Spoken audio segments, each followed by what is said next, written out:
quand j'ai arrêté mes études, je suis rentré chez mes parents, j'ai fait mon premier EP. Et puis, donc, mes parents qui habitent plutôt sur Aix-les-Bains. Et j'avais envie d'être dans une ville, j'avais envie de rencontrer d'autres musiciens, d'avoir des choses pour m'inspirer. Et j'avais pas envie d'aller à Paris à l'époque. Londres s'est un peu imposé à moi, notamment avec le style musical aussi. Radio Mont-Blanc reçoit un artiste.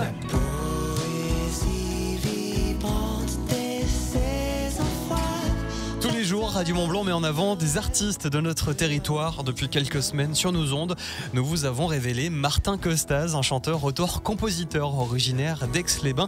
Salut Martin. Salut. Alors pour ceux qui ne te connaissent pas, il est comment Martin Costaz? Timide, passionné, audacieux, altruiste? C'est pas facile à répondre à ça. Pas timide, mais en même temps pas exubérant. Je suis un peu au milieu, je suis un peu vanille, tu vois. C'est pas très vendeur de dire ça. Vanille fraise. Vanille fraise, exactement. C'est à 5 ans que tu as commencé le piano. C'est quoi tes premiers souvenirs de la musique? À 5 ans, j'ai essayé mes parents ont essayé de me mettre au conservatoire d'abord, et le conservatoire c'est très standardisé, il y a beaucoup de règles, très cadrées, et du coup ça m'a pas beaucoup plu. Alors on m'a mis chez une dame qui s'appelait Odile, je sais pas si elle écoute, et qui du coup nous prenait chez elle des enfants de l'âge que j'avais, donc vers 5 ans, et on faisait tout plein de petits exercices il y avait un côté très ludique. Du coup c'est ça qui m'a vraiment permis de me mettre à la musique assez tôt. Et donc tu as fait du piano? Ouais. Et après tu as changé, tu as fait un peu tout? Et après je suis passé à la guitare un peu plus tard, plus de manière autodidacte. Ouais. Et puis in fine le chant, en fait tout s'est un peu mis, je pense que j'ai toujours un peu chanté aussi, et que tout s'est un peu mis ensemble. Et justement c'est quoi qui t'a poussé à chanter? Comment t'as arrêté de passer de simple musicien, chanteur, à être sur le devant de la scène? Ouais, je pense que j'ai toujours chanté, après de manière plus ou moins assumée. Et puis quand j'ai commencé à faire de la guitare, j'étais sûrement pas assez bon pour faire de la guitare lead, et du coup je faisais que de la guitare d'accompagnement, donc il fallait bien quelqu'un qui chante, donc je me suis mis à chanter plus, et puis on a commencé à me dire que c'était pas mal, donc je pense que j'ai pris un peu confiance, et je me suis mis à devenir chanteur. Est-ce que tu as pris vraiment des cours de chant ou... J'en ai pris, pas trop sur le long terme, un peu de manière sporadique, parce qu'en même temps c'est toujours très utile. Je pense que j'en reprendrai sûrement un jour. C'est ça, on apprend toujours. Le chant, c'est un peu toujours, comme pour beaucoup de choses, mais c'est vrai qu'on peut toujours apprendre plus et toujours voir des nouvelles méthodes, de voir comment fonctionne son corps, etc. C'est très intéressant à chaque fois. Ta musique, elle est plutôt folk, pop folk. Ouais. C'est quoi qui t'a bercé? C'est quels artistes qui t'ont bercé quand t'étais jeune?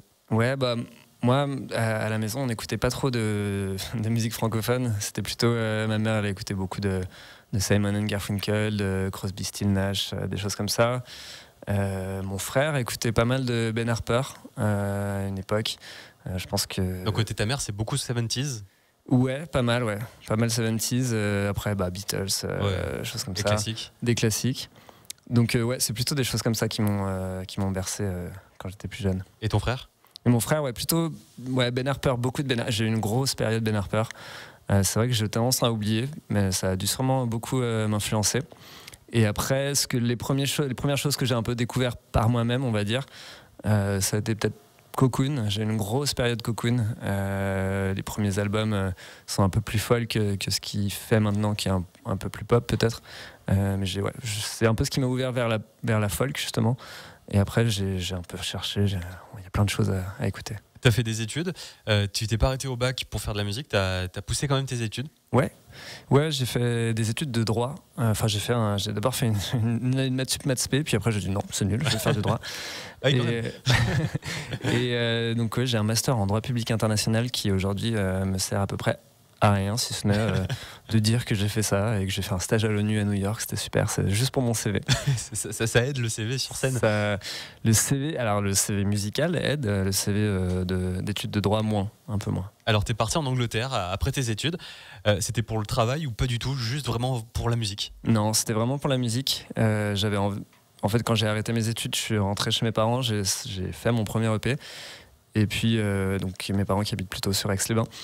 Et j'avais envie d'être dans une ville, j'avais envie de rencontrer d'autres musiciens, d'avoir des choses pour m'inspirer. Et j'avais pas envie d'aller à Paris à l'époque. Londres s'est un peu imposé à moi, notamment avec le style musical aussi. Hein. Oui, c'est ce que tu disais, c'est que ta mère et même tu as été bercé plutôt par de la musique anglophone, anglo-saxonne, américaine aussi, principalement américaine.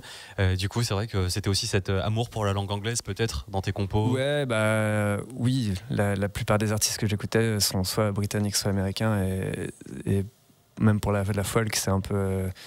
et d'ailleurs, j'ai rencontré plein de gens qui faisaient ça. Là-bas, j'avais un cercle d'amis de folkeux, on va dire, qui était assez cool. Ouais. Les soirées devaient être folkloriques. Wow. Alors, du coup, t'es passé par l'Angleterre et t'es revenu en France. T'es revenu en France sous ton propre nom, parce qu'on peut rappeler que t'as commencé sous le nom de Lake Folks. Ouais. Tu chantais en anglais. Ouais. Et t'es revenu en France. T'as chanté en français et sous ton nom. Pourquoi Alors, la transition au français, ça fait un peu progressivement. Je pense que c'était quelque chose qui m'aurait paru impossible il y a quelques années, parce que, comme je disais, c'était pas du tout ma culture musicale, et puis c'est quand même, je trouve ça beaucoup plus difficile d'écrire en français que d'écrire en anglais. On va dire qu'on accepte plus de choses avec l'anglais qu'on accepte moins avec le français. C'est un peu plus pointu, on va dire. Et puis je pense qu'il y a un peu ce côté, quand on est à l'étranger, on se raccroche un peu des choses qui sont de chez nous, et je me suis dit allez, pourquoi pas essayer d'écrire un peu en français. J'étais content du résultat, du coup je me suis mis à en faire un peu plus, et puis finalement ça s'est fait que je suis rentré en France avec le Covid, et ça s'est fait que j'ai décidé de rester. Et que pourquoi sous mon nom parce que déjà je voulais changer de nom, je voulais que ce soit un nouveau départ, et puis ça me paraissait... j'ai pas trouvé une meilleure idée que mon propre nom. Donc, c'est retour aux sources. C'est un peu ça. Et donc tu disais effectivement le français c'est un peu plus pointu, peut-être un peu plus compliqué d'écrire. Il reste quoi de Lake Folks aujourd'hui? Il en reste encore quand même des bases, j'imagine. Ouais, moi je pense que j'ai pas l'impression de faire une musique qui est fondamentalement différente.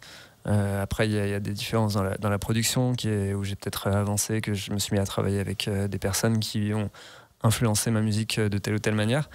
Après, à part la langue, j'ai pas l'impression qu'il y ait une différence fondamentale entre ce que je faisais avant et ce que je fais maintenant.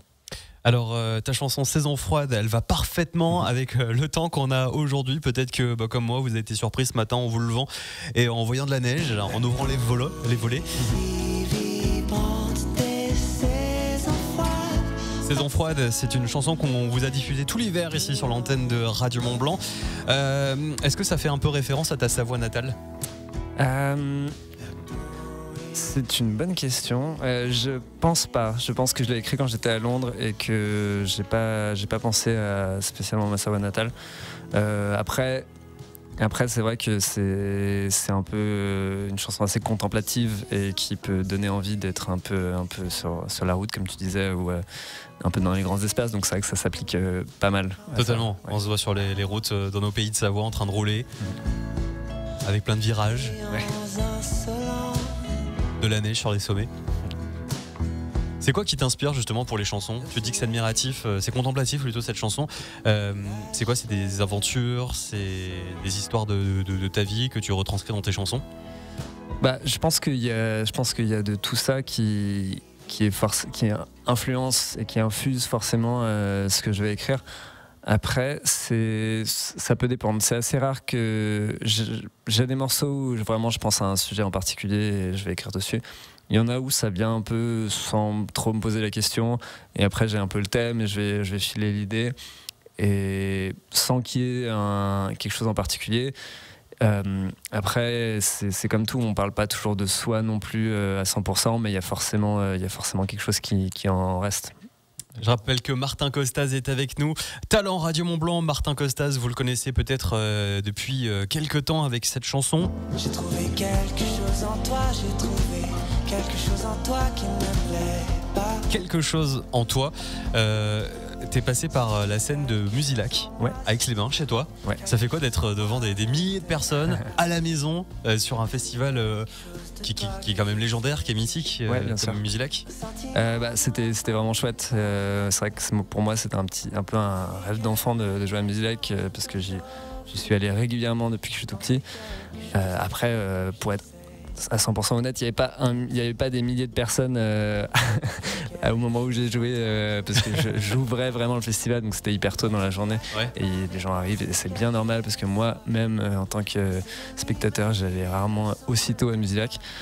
Mais non, mais c'était vraiment chouette. Puis c'était vraiment chouette de faire partie de ça, de voir un peu comment ça se passe derrière les loges, de rencontrer un peu des artistes. Non, c'était cool. Bah ici, il y a des milliers de personnes là, qui écoutent Radio Mont Blanc au moment où on se parle. Tu sais, c'est marqué. J'ai pas le chiffre précis, mais les études nous montrent qu'il y a des milliers de personnes qui nous écoutent, et puis même sur les réseaux sociaux après. Tu vas jouer donc en direct sur Radio Mont Blanc dans quelques instants. Tu vas jouer donc Saison froide qu'on entend depuis quelques temps sur notre antenne, et puis une nouvelle chanson qui s'appelle Belle. Vous restez avec nous, c'est dans quelques instants. Martin Costaz est avec nous en studio.